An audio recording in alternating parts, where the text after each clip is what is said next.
Now, as you open a project in Java in Android Studio, this is the screen that you will be looking at. And if you need to view the R.java file, you need to change this from Android to project.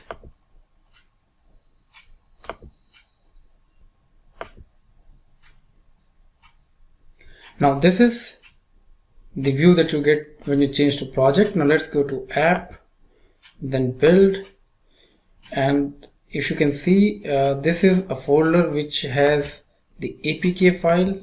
Now this is a debug APK, and we need to see the R.java. We'll go to generated source R debug.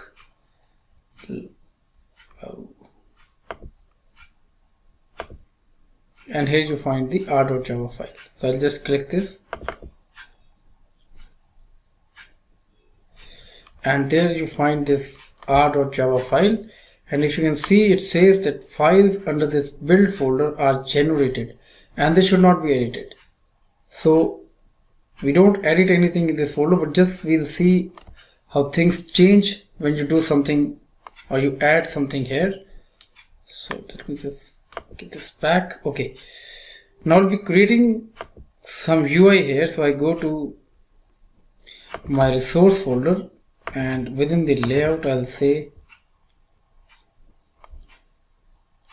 new layout resource file. Let me name this as test and say okay.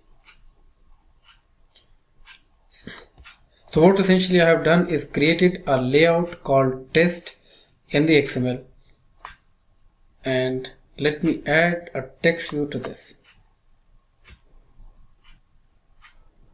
Now within the properties, I can change the ID of this to say my text view. So I can just even see here, my ID is my text view. So simply I have a layout file with a text view, which ID is my text view. And now let me go to the R.java file.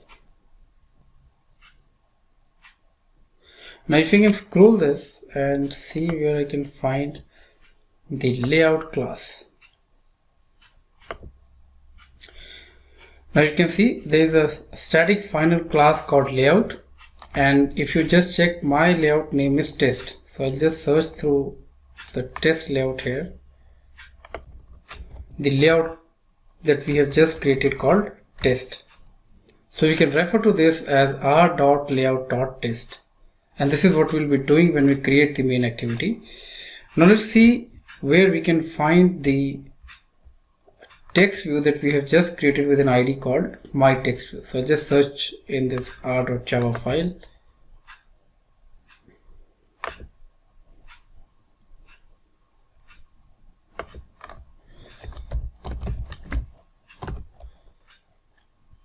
Now you can see I have found my text view.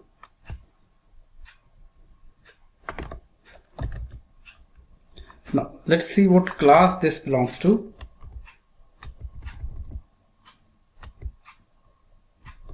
Now this class, this text view belongs to a class called ID. So any element that you declare within the XML file, you'll find the ID of that view within this class ID.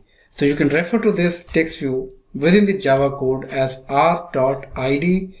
The ID of the UI element that you are referring to. So in my case, it is my text view. So you can see how elements from the resource folder, they find a place in the respective class. Now why I say respective class is, if it's in layout, the class name will be in the layout class. If it's a UI element, you'll find the entry in the ID folder, ID class. If it's a drawable, an image, you'll find the entry in the drawable class.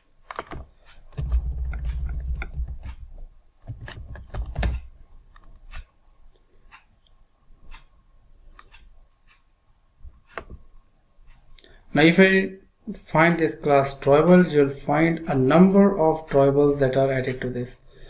Now these are all from the Android library, and if we add something to our drawable folder, which currently we do not have any, so this will also find a place within this class drawable. So all resources that we declare within drawable, layout, they'll all be finding an entry in the R.java file. So this is what links an XML file to the Java code, and you could always refer to the entries in the XML file through the entries in the R.java file.